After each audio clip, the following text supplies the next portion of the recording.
Hi all, Hal here with more Space Engineers, and we've got a bunch of stuff to go over today.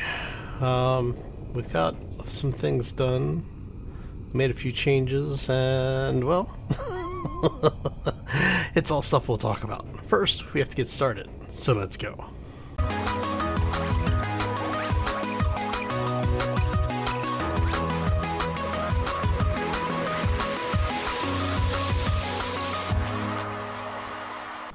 So, happy Wednesday, everybody. Hopefully you're having a fantastic day and a terrific week thus far. As you can see, the sun is coming up over the edge of the moon there. Alright, so, what have we done? Well, one of the things we did is we painted the blue ship white. We'll talk about some things over there in a moment. One of the things I wanted to talk about was we have automated one of the doors on this side. Basically, let me get out and I'll show you. So, what I had a concern of was if there's ever a time where you're actually out of hydrogen and you're trying to get into this thing, when you come up the ladder, what's going to happen is, helps if I stop pushing control and start using alt to look around. When you get up to the top of it, you're not able to open up the ship, right? So what I wanted to do, let's go ahead and jump off there for a second. Oh, she got chunk. Oh, that's why. There we go.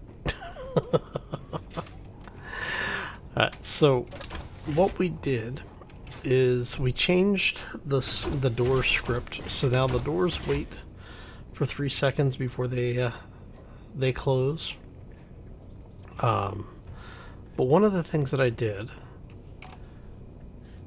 is we're going to go here, we're going to show sensor fields.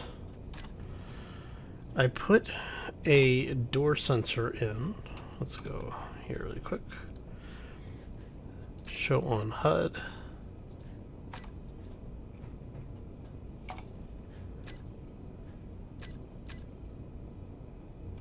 It's because it's turned off.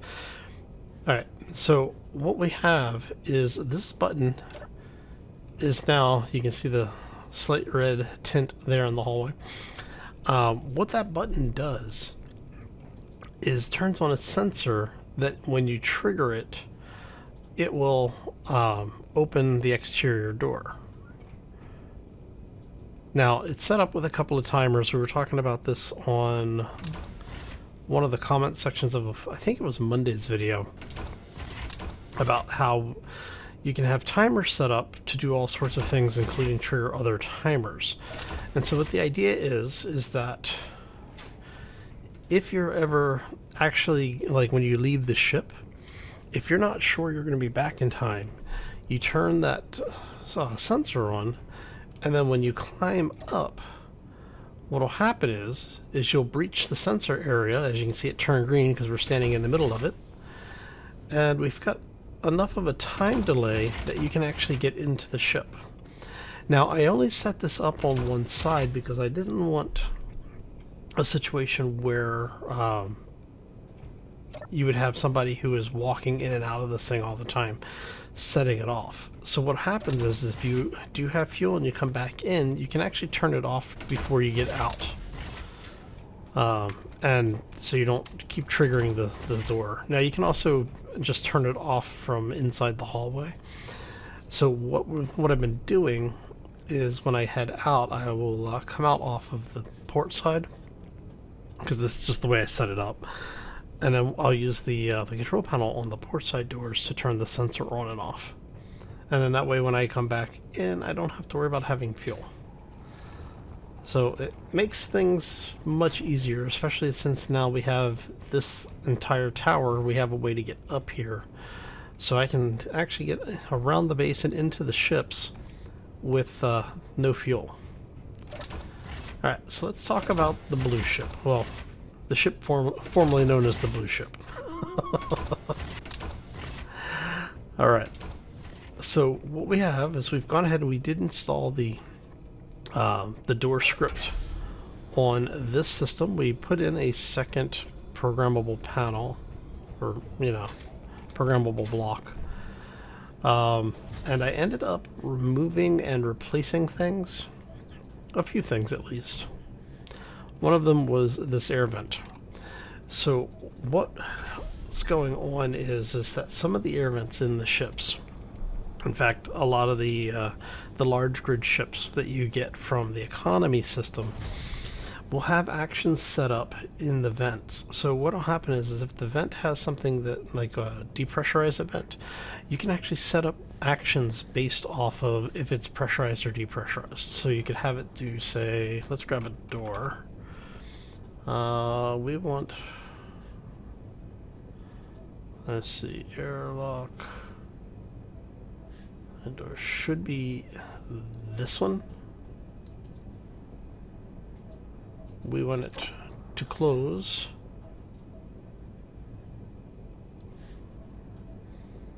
And we want it to open, right?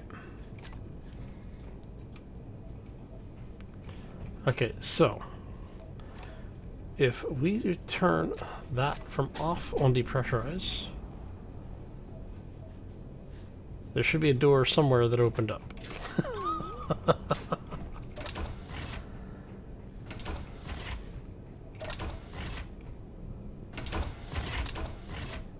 Alright, which door are you? You're the bridge manual. I should have checked these before we started doing this. Okay, which door are you?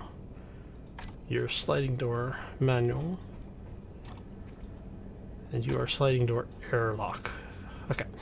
Now see, what we're running into is a problem here because Izzy's script is keeping all of our doors closed. So we want you. I'll turn that off for a moment.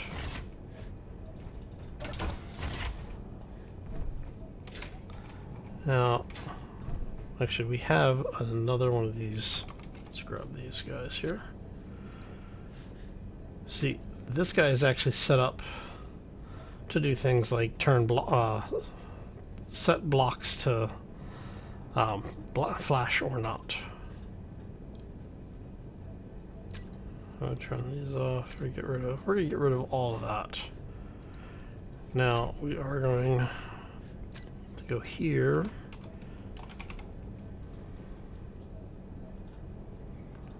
And I want to make sure you to here. Actually,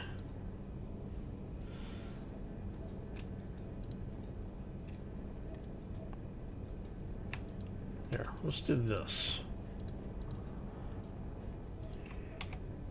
And we'll decouple those. Decouple those. What we're going to do is we're going to set all of our lights.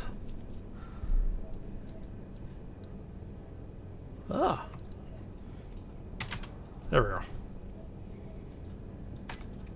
Now, none of our lights are flashing. Okay. So now if we wanted to open you up, if we depressurize this,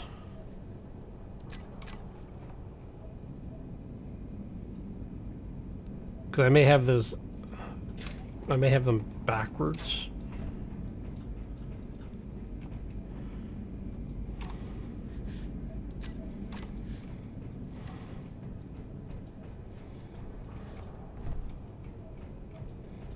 Yeah, I think I have the actions set up backwards.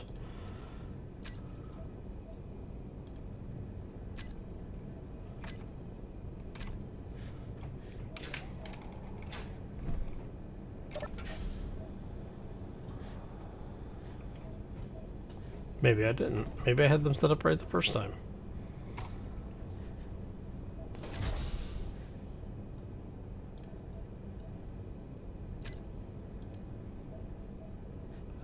Actually, let's go.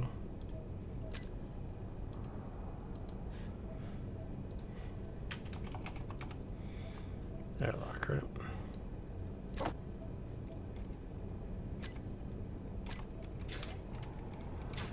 So if we have that set up,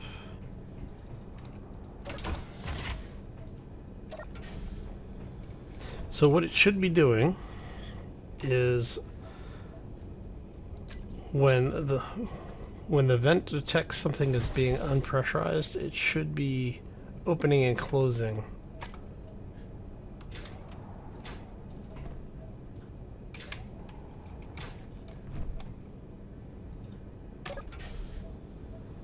It doesn't seem to be.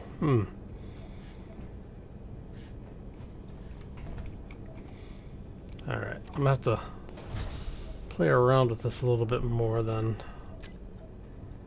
I'm wondering if it's because that.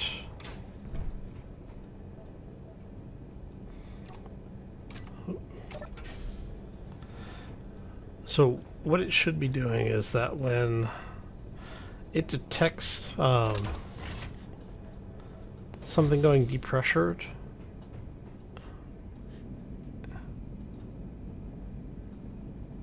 interesting, it should be closing that door.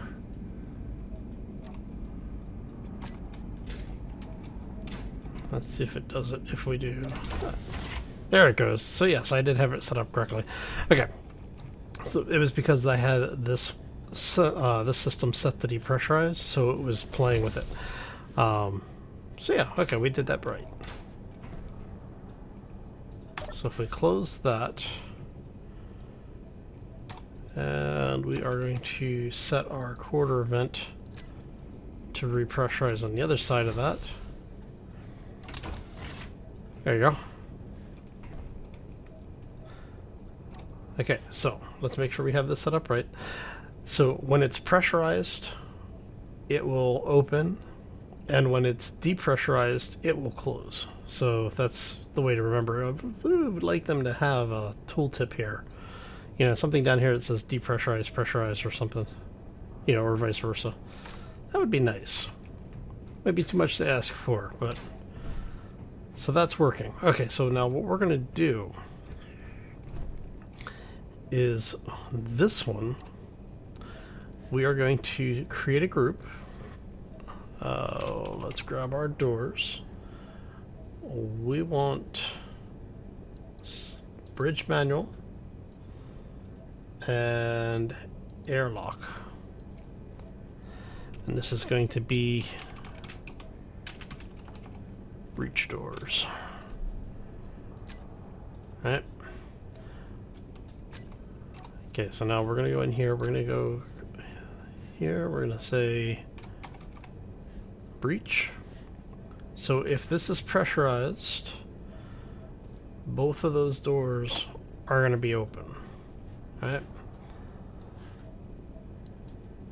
If they are here or closed. Actually, we want to remove that.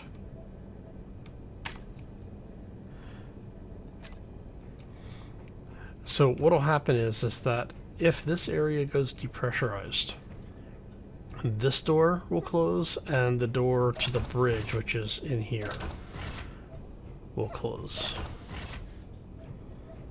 These doors should stay open. All right, so we're going to test that really quick.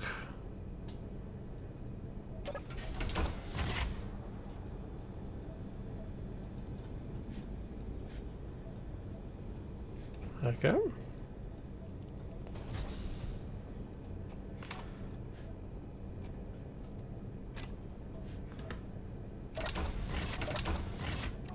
Close, thank you.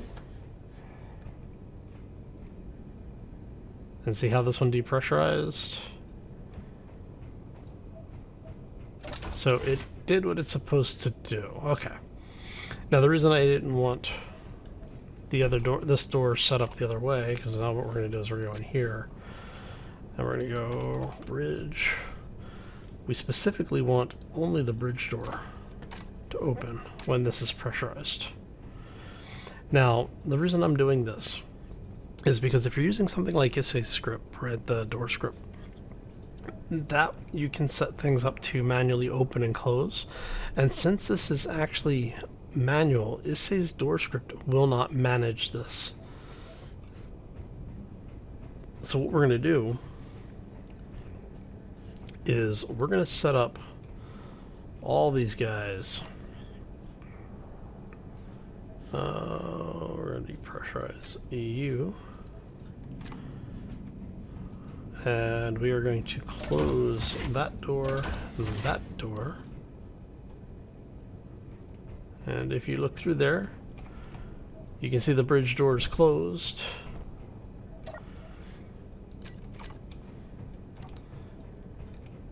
Bridge door is open. Okay. Now we want to test this with ISI script running as well. So we're going to grab our programmable block. We're going to turn that back on. Takes it a couple of seconds to get the airlocks sorted out again. Okay, so that's working the way it's supposed to. You can see the bridge door is open. And we're going to check this. Bridge door closed.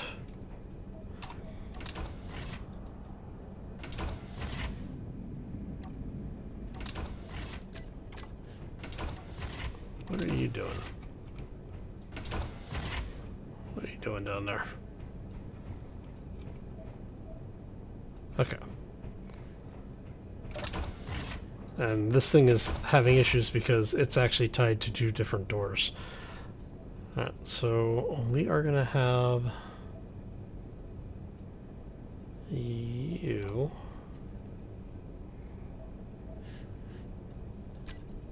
So you should only be these doors, which is what we want.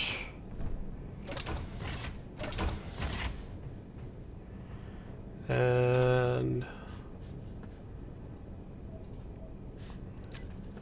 you should be the group,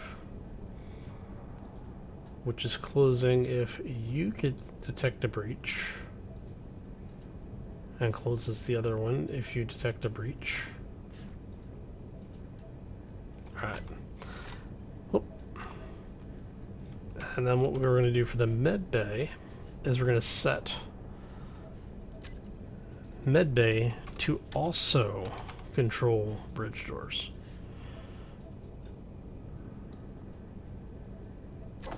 There you go. So now basically what will happen is if this room pressurizes or depressurizes, bridge door will open or close. If see, I'm wondering how that's going to handle. I have to sit down and draw out the logic for it. What I may need to do is to basically just tie specific rooms together, which is fine. I don't mind doing that. Yeah, I'll probably have to figure out the logic on that. Okay, but anyway, that shows you what's going on and how it works. Because I've actually had a couple of people asking about it because in the last few videos I've been talking about how it's driving me up the wall because I keep forgetting they put that action bar in on the air vents. So now everything is working the way it's supposed to be, mostly.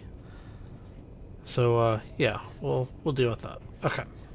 So all of that said, welcome to the new bridge. Now I do need to replace one of these seats, and I think I'm going to replace this one. Yeah, so we've made some changes, obviously. We now have two programmable blocks up here. We've added a couple of extra seats with windows. I figured, they had the half blocks in here. We'd keep some of the exterior appearance the same, but, make some changes to the interior. On this side, I've replaced the old walkways with the new walkways, and we finished those off. Took the middle one out and put a railing in. But we also put the LCD, the transparent LCD here in the middle. And then on that we've got the script running for our radar system. It's the mini-map script for those who are curious. On this side we put a couple of more benches in. Also put in a drink machine so that you don't have to go that far to get health. But everything else is pretty much what it was before. I did clean up some of the area a little bit, took out some of the extra stuff that we weren't using or things that ended up being in the way. And then we also have the automatic LCD script running. So when you come into the med bay, you can actually see at a glance what's going on. Everything's turned on. Is the med bay occupied? And this is more so that when you come in, you're like, if you don't want to go in and check, you can see through the window as to whether or not it is. And if you are laying in the bed, you can actually see it change over to yes, it is now occupied. See? There you go. Okay, so it's all working. Yay! Now for the aft portion, crew quarters. Haven't really changed a whole lot here. We just put some of the diagrams up. If anyone has an LCD mod that they would suggest for things to put on here, let me know. I'm actually looking for some different mod packs because there's a bunch of them out there, and I've actually got a couple that have like different YouTubers logos and things like that in there. And I'm thinking about doing something with some of the folks that I hang out with channel logos. So we'll see. But for the most part, you know, this is pretty much what we've got going on. Okay, so ship has been updated. Everything is clean. Looking much better. We are going to set you to depressurize.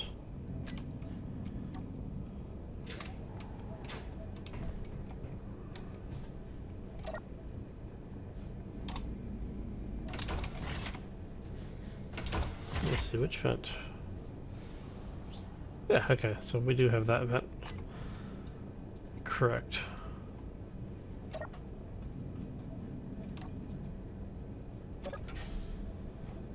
There we go.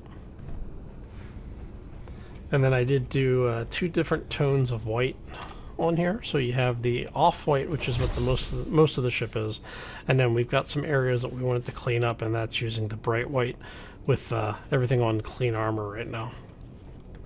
And then we've got it set up so that if you're very careful when you dock the ship, you can get pretty much straight in here. Worked really well. I was actually surprised how well that whole thing matched up. As you can see, I was off just a little bit, but that's okay.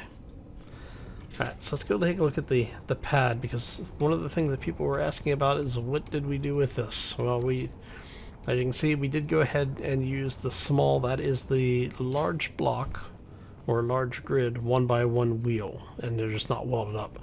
What I did do though is I brought a bunch of steel plates with me and added all the steel plates to it. Now the reason I did that is so that if you happen to be doing something and somebody has a stray round go into it, one bullet isn't going to destroy, you know, the link here. So we put in a little bit of ground detail, and then at the top of each of these we have a couple of corner lights that will provide illumination up on the pad, as well as, you know, illuminating the stack on all sides.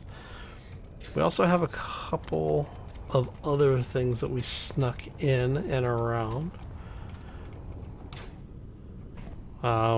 We've now run past this a couple of times. We have all of our half slope blocks in, and we put in the walkway blocks to protect the conveyor set here.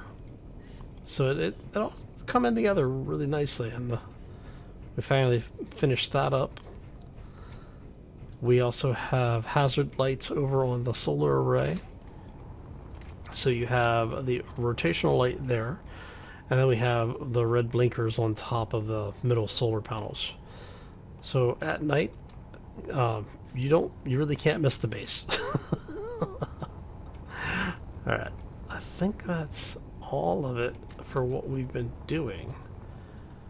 It is a surprising level of light available up here when everything is, like at night when everything's settled down. I was actually surprised by just how much light we were getting up there. But we have a functional base. Okay, so that's the update for what has been going on. So what we're going to be doing for the rest of this week, well, for Friday I should say. I was originally going to do a pad over here, like some kind of landing facility. I decided no, I'm not going to do that. What I am going to do is this area here will extend this out so that there's a connector. I don't know, maybe like 4 blocks past the edge of the runway, or the edge of the walk, the edge of the landing pad. Sorry, it's literally after midnight here. I'm a little tired. But the idea is that we'll have it set up so that this connector can meet up with a connector on the end of that pad area. And I want to do it in such a way as that these large thrusters, well, if those large thrusters are on, we're probably having an issue anyway. But we're going to try and set it up so that the large thrusters don't obliterate whatever's sitting on the pad. So the two vehicles are approximately, they're pretty roughly the same width. So that is a major concern, because those large thrusters are basically in line with our large atmospheric thrusters on the heavy lifter. So what we may do is set up something where if a ship is detected here, we'll maybe do a sensor, where if a ship is detected, it turns off the connector back here, so that the ship can't dock with it, which would keep it from, basically blowing up this thing. But yes, so we are going to be playing with a lot more of the, I don't want to call them advanced components, but we will be playing more with what's possible in the system, and not focusing quite so much on the building. We will continue to do new builds, but the builds are going to start becoming a little bit more complex than what I normally do in these series. We're going to slowly start ramping it up to the things that I build for me, which means we may end up with a build series that ends, like a ship may take 3 or 4 or even more videos. So let me know what you think about that idea, and about starting to do this stuff. One of the other things that I want to do is, now that we've basically shown you can survive in this game without advanced blocks, I'm thinking we're going to start bringing some more advanced blocks in. The only real blocks I've used this time around are these guys here. We've got the door block, we've got LCD, and then there's a second airlock door. That's the only non-vanilla blocks that I actually have loaded, and we've only used these on one build. That we used for recording purposes, we only used in like 1 or 2 videos. I used it for the better part of almost 2 weeks getting things done.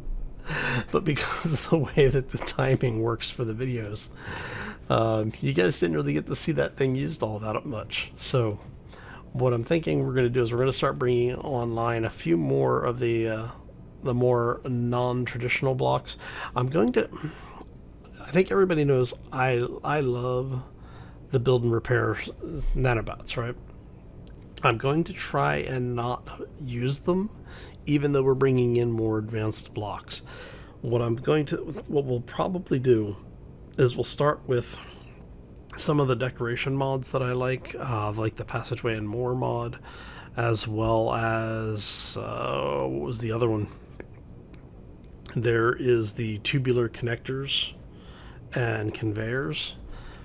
I'll probably start bringing that kind of stuff in, and like I said, I'm going to try and keep it to minimals for now, and we'll work around with some of the blocks, because there are some really nice mods out there, some block mods out there that add levels of functionality that basically you can do in the game as it is. It just requires you to plan your designs a little bit better. And what we're going to do is we're going to not take the shortcut of using some of those blocks, and we're going to start using the sensors more. We're going to start using programmable blocks more, which means, yes, we will probably get into some scripting samples as well. Yeah. Which means I have to brush up on my C#. Okay, so all of that said, that's a long way of saying we are done for this episode. And I want to thank you all for stopping in. Hopefully you enjoyed it. If you did, make sure you hit that like button. If you have any questions or comments, feel free to throw those down in the section below. Like I said, I am looking for feedback from you on some of the things that were going on here, so be sure to throw that down in the comment section. Because, like I said, I do want to get your feedback on it. I know some people don't like having a lot of mods in the game. They want to see what you can do with the vanilla stuff. And I think we've shown a pretty good range of things from basic to advanced construction concepts, as well as, you know, taking ships and doing things where we're rebuilding and refitting. And so I want to start bringing in some things to start making ships look a little bit nicer without needing to do quite so much greebling. But at the same time, I don't want to make it the entire series nothing but a highlight of the mods that are out there. One of the things that I do want to also bring in is I want to bring in the NPC mods. So that means we're going to have something like, say, the Reavers or Corruption mod, or something similar to it. Maybe it might even just be the just use the spawner to have the community ships being brought in. So anyway, we're going to get out of here. Thank you all for stopping in. If you're new to the channel, want to see more, be sure to hit that subscribe on your way out as well. And on that note, I'm going to get out of here. Thanks again for stopping in. Hope everybody has a fantastic day. And as always, folks, take care and be safe out there, everybody.